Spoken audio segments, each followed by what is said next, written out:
In this video, we are going to use the Hessian of a function at a critical point to characterize whether that critical point is a point of local maxima, minima, or a saddle point. So the setup is as follows. F is from BAR to the real numbers. It's a C2 smooth function. We are assuming C2 smoothness so that we can take the Hessian. That should be clear. Now what I'm going to do is I'm going to also assume that A is a critical point. Now we will invoke this assumption a bit later. So for the time being, we are just going to use the C2 smoothness part of F. Now what we are going to do is we are going to Taylor expand this function F about the point A. We already know that for points near A, we can write F of A plus H is F of A plus H dot grad F at A divided by 1 factorial, which is just 1 of course, plus H dot grad squared F at A by 2 factorial. And here I cannot just put A, this is actually going to be that error term. I'm using the Taylor's theorem with the reminder. So I can only say A plus T naught H, where T naught is in 0, 1. So this is what Taylor's theorem would tell me. I can approximate the value of F at the point A plus H using the value of H dot grad of the point F at A plus this second order term H dot grad squared F of A plus T naught H, where T naught is a point in between 0 and 1. Now a straightforward and utterly easy computation will tell you that this H dot grad squared of F of A plus T naught H, this mysterious quantity, is none other than summation I equals I comma j running from 1 to n di dj F of A plus T naught H multiplied by Hi Hj. Okay, so I leave it to you to do this straightforward computation and conclude this fact that H dot grad squared F of F at the point A plus T naught H is nothing but this big sum. Now this is looking a bit complicated, but if you think about it for a second, I can express this in terms of the Hessian. This whole thing is nothing but, this is nothing but H dot product, the standard scalar dot product, the Hessian of the function F at the point A plus T naught H. Now this Hessian is going to be a n cross n matrix. Recall that the Hessian is nothing but the matrix of partial derivatives di dj. It's going to be a symmetric matrix because we are assuming that this function F is C2, but for the time being that's irrelevant. This Hessian at the point, you can treat it as a linear transformation because it's an n cross n matrix and it eats up vectors to produce another vector. So I act this matrix on the vector H. That will produce for me another vector in Rn, and I can take the dot product of that vector back with H itself. So again, this is a straightforward computation why these two quantities are equal, and I'm going to leave it to you. Okay, so we have also assumed that gradient of F at the point A is 0 because we are assuming that it's a critical point. So the net upshot of all this is I can express F near the point A just using the value at A and the Hessian. F of A plus H is nothing but F of A plus half of this H dot product Hessian of F at A plus T naught H acting on H. Okay, I hope I have put the right number of parentheses. Now this quantity Hessian of F at A plus T naught H is annoying me a bit. I want to determine the nature of the critical point A using only the data at the point A. I don't want this T naught H term. So what I'm going to do is I'm going to somehow try to get rid of this T naught H term. So to do that, what I'm going to do is I'm going to see how much of an error I would make if I just replace this a plus t naught h by just I just ignore this term t naught h, and I want to see how much of an error I would be making.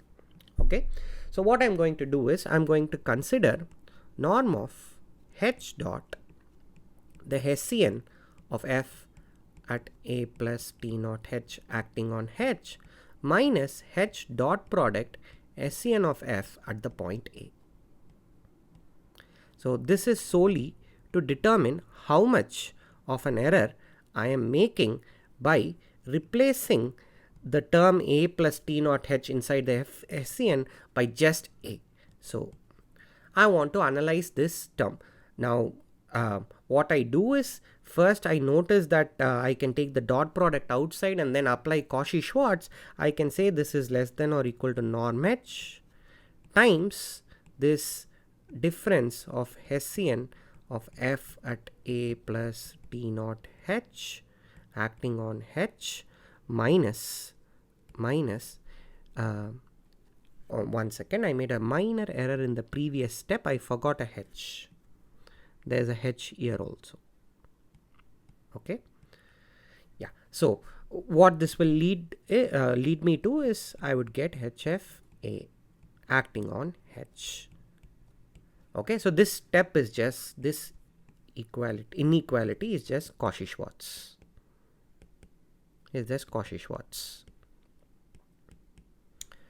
Okay, now what I'm going to do is, since I'm treating this matrix, the Hessian, as just a linear transformation, the natural thing to do would be to now use the properties of the operator norm and write this as less than or equal to norm h squared multiplied by Hessian of f at a plus t naught h minus Hessian of f at a, and of course this is the operator norm. Whenever you just have a norm and the quantity inside is either a linear transformation or a matrix, it's always the operator norm that I'm taking unless otherwise specified. So a bit soon I will intentionally start forgetting to put this op. Okay, now what does this tell us? Well, we know that the function f is C2 smooth, so the derivatives, the second derivatives of f at the point a plus t naught h will get very close to the second derivatives of f at a. So the net upshot is, if you fix epsilon greater than 0, and if h is sufficiently small,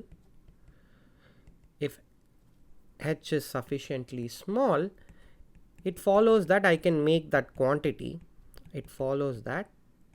I can make this Hessian of f at a plus t naught h minus Hessian of f at a, this I can make it less than epsilon. Okay, so this just follows from the C2 smoothness. This is rather easy to show. Now the net upshot of this discussion is, I can write f of a plus h to be equal to f of a plus half Hessian of f at a. Oh, I forgot that h term. So half h dot product Hessian of f at a acting on the vector h plus an error term. Okay, so this error term occurs because I have replaced Hessian of f of a plus t naught h by just Hessian of f. But since we have chosen h sufficiently small such that this inequality is true, you can easily check that E of h will be sublinear. What I mean by that is, E of h by norm h squared goes to 0 as h goes to 0. This error term is quadratic because of this inequality. Okay, now because this error term is small, we will be able to get some useful information about the behavior of f at the point A. I'm going to come to that in a moment, but let's just focus on this particular key term, this h dot hfah. So this seems like an elaborate way of writing that one term, and since I'm assuming you have taken a course on linear algebra, some of you might have already recognized what this quantity is going to be. Well, recall that HFA is a real symmetric matrix. It's a real symmetric matrix. So it defines an inner product. Rather, it may not define an inner product, it just defines a bilinear form. Inner products, usually we assume positive definiteness, if you recall. So this Hessian, for the time being, since it's just a real symmetric matrix, all I can say is it's going to define a bilinear form. How is it going to define a bilinear form? It's going to define it in this following way. V comma W just goes to V transpose HFA W. Okay, where I am treating the vectors v and w as column vectors. So I'm taking a transpose to make it a row vector, and then I'm acting the matrix Fa on w. Of course, what I mean by this is I write down v and w in the standard basis. I write down the coordinates and do this computation. This will turn out to be a bilinear form. So the term that we are interested in, H dot product HFA acting on H, this silly term is actually nothing but H transpose HFAH. Okay, so this is just taking the inner product of H with itself, not taking the inner product, taking the bilinear form HH, where the bilinear form is the bilinear form determined by this real symmetric matrix, the Hessian. Okay, so there is a name for this. It's called a quadratic form. I hope you're familiar with it. If not, the main result that I need about quadratic forms, I'm going to do it anyway in the next video, so no problem. So let me just state the definition on a fresh slide. So this is the definition of a quadratic form. Definition of quadratic form. Okay, a polynomial of degree 2, let's just call it Q, from Rn to R is called a quadratic form.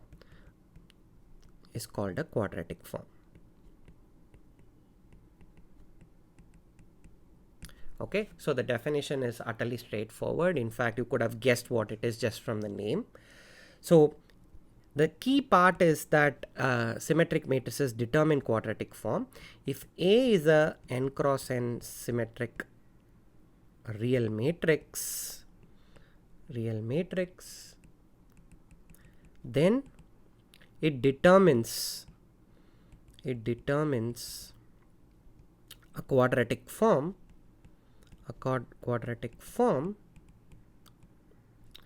given by X maps to, again, X transpose A acting on X. That this is going to be a quadratic polynomial. It just follows from the very definition of matrix multiplication. Now the key fact that I need is this quadratic form being positive definite or negative definite or indefinite. A quadratic form is said to be positive definite if Q of X greater than 0 if X not equal to 0, negative definite if Q of X less than 0, X not equal to 0. Okay, it is said to be indefinite if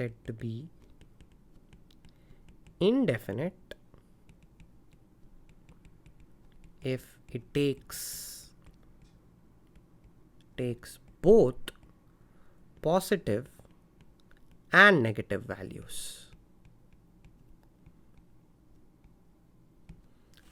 Okay, now I'm going to prove a theorem that characterizes the nature of the critical point using the nature of the quadratic form determined by the Hessian. So the theorem is as follows.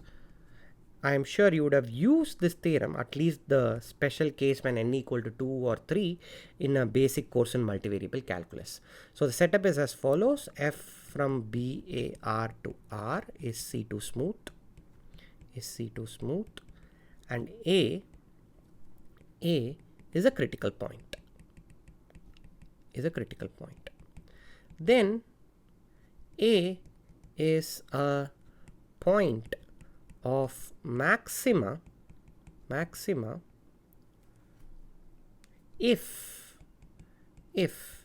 this quadratic form q of x, which is just by definition equal to x mapping to x transpose Hessian of f at a x, is negative definite. Note this weird role reversal. You might think that maxima means things should be positive, but no. At a point of maxima, this quadratic form should be negative definite, and this should actually not be shocking to you, because if you go back all the way to kindergarten when you studied maxima and minima of one variable functions using calculus, you would notice that the second derivative has to be less than 0 at a point of maximum, right? So, or rather the other way around, if the second derivative is less than 0 at a critical point, then it's a point of maximum. So this sort of generalizes that basic fact from elementary calculus.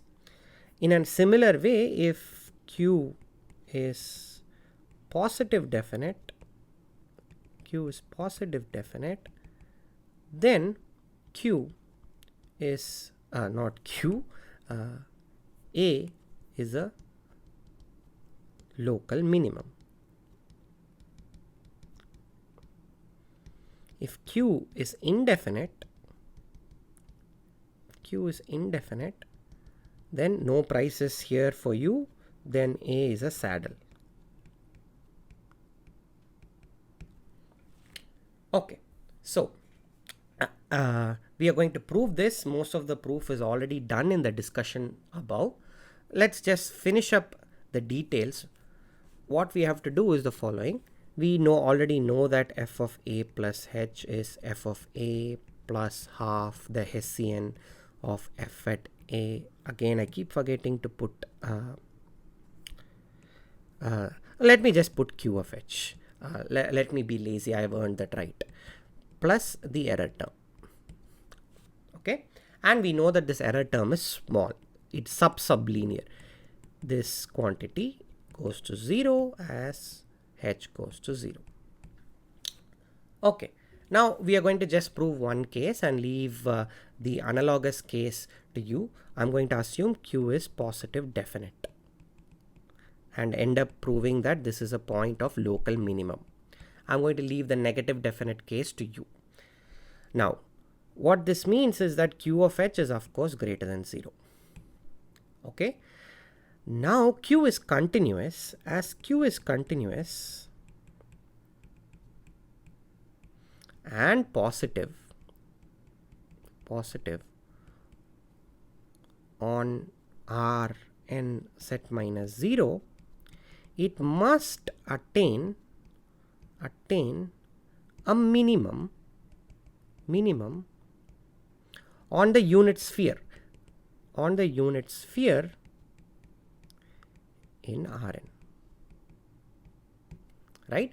The unit sphere is a closed and bounded set. The unit sphere is a set of all points in Rn that are precisely distance 1 away from the origin.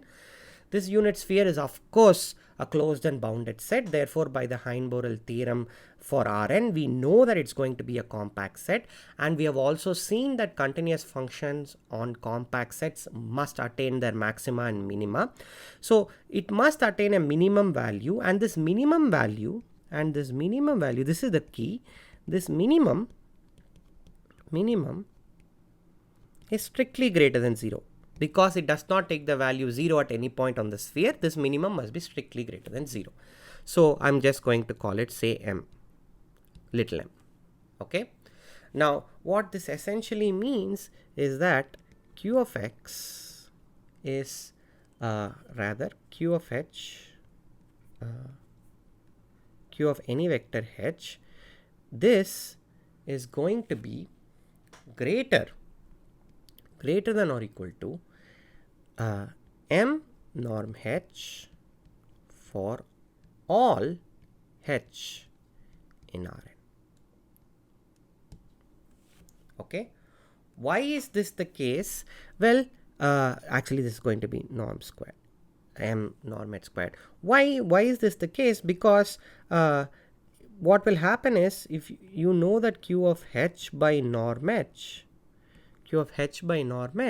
this will be greater than or equal to m, simply because h by norm h is a unit vector. Now if q were linear, I can take this norm h, 1 by norm h outside, but q is in fact quadratic. It's a quadratic form, and just by the definition of q, you can immediately see that this norm h, two of those norm h's will club together and produce a 1 by norm h squared outside, which I have just taken to the other side. Okay, so this is a trivial proof. Just look at the definition of q. It's just h transpose Hessian times h. When you replace h by norm h, there will be a 1 by norm h squared sticking outside. Just shove it to the other side. Okay, so we have that q of h by norm h, or rather, let me just erase this. We have q of h is greater than m times norm h squared, and this is true for all h in Rn. Okay, now what you do is choose h so small that norm of EH is less than m norm h squared by 4. Okay, this can be done again because E of h by norm h squared goes to 0. Therefore, norm E of h by norm h squared also goes to 0 as h goes to 0. The error term is sublinear. Okay, so the net upshot is f of a plus h will be greater than f of a plus m by 4 by norm h squared. Okay, check this. Wait a second, I made a slight error here. Somehow the norm h squared came to the denominator. This is m norm h squared by 4. So I want you to check this. Check how we got this. It's rather easy. I've just analyzed the fact that this q of h is going to be at least m norm h squared. There is a half q of h, so there will be a by 2 here, and I'm just going to combine this E of h term with this m norm h squared by 2 term and see that it's got to be at least m norm h squared by 4. Okay, so this shows A is a point of local minimum.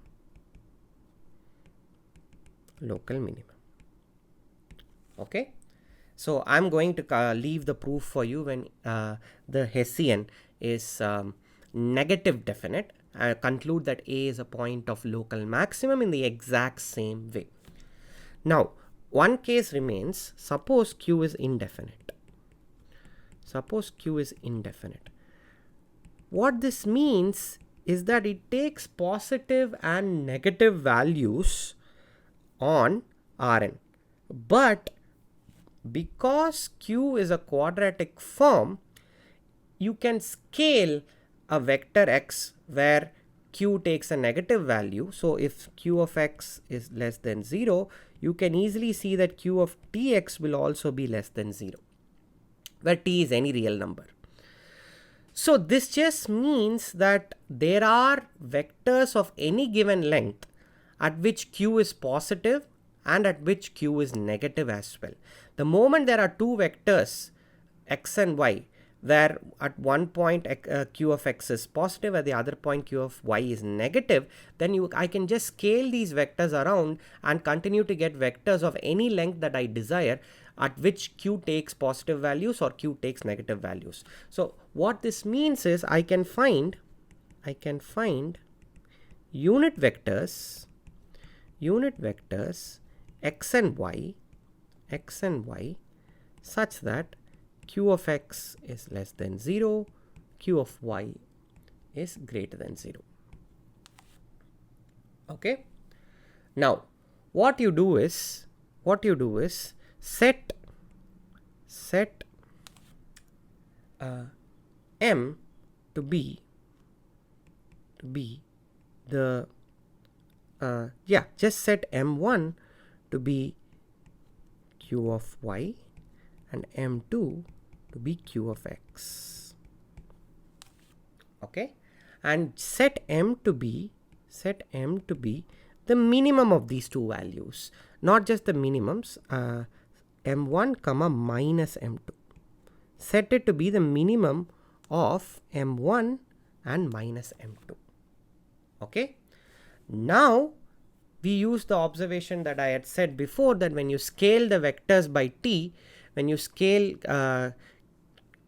x and when you scale y, you can predict the value of q of tx and q of ty.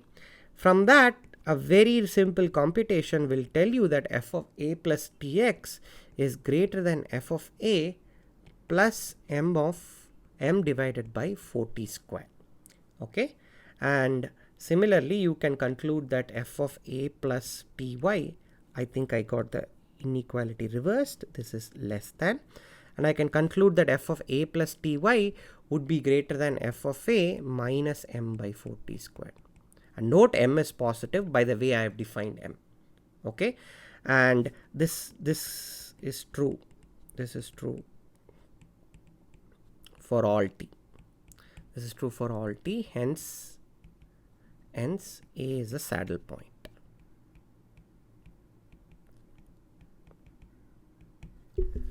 Okay, so this concludes the theorem. The proof is not hard. It just involves simple inequalities once you know the behavior of the Hessian. Now you might be wondering what happens if instead of positive definite I have positive in semi-definite. That means q of x could be 0 at points other than x, but q of x is always greater than or equal to 0. What happens in that situation?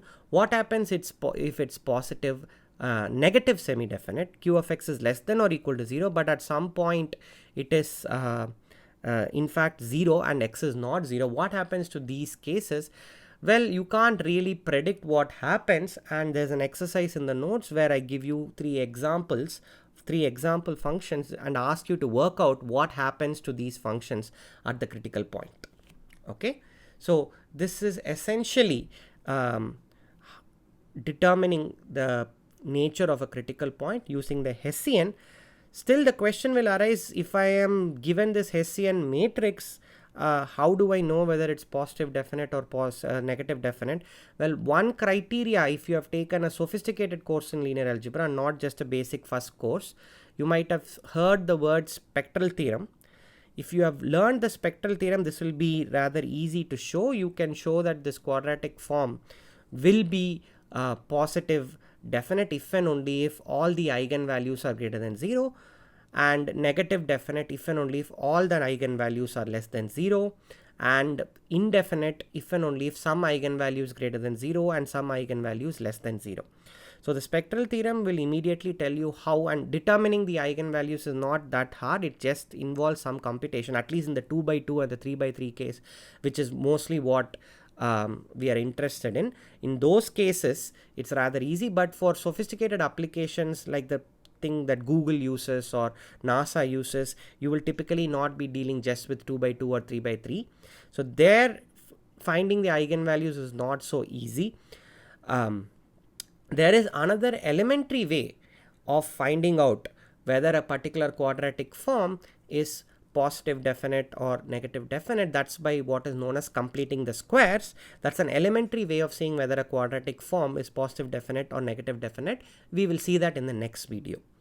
This is a course on real analysis, and you have just watched the video on criteria for extrema using the Hessian.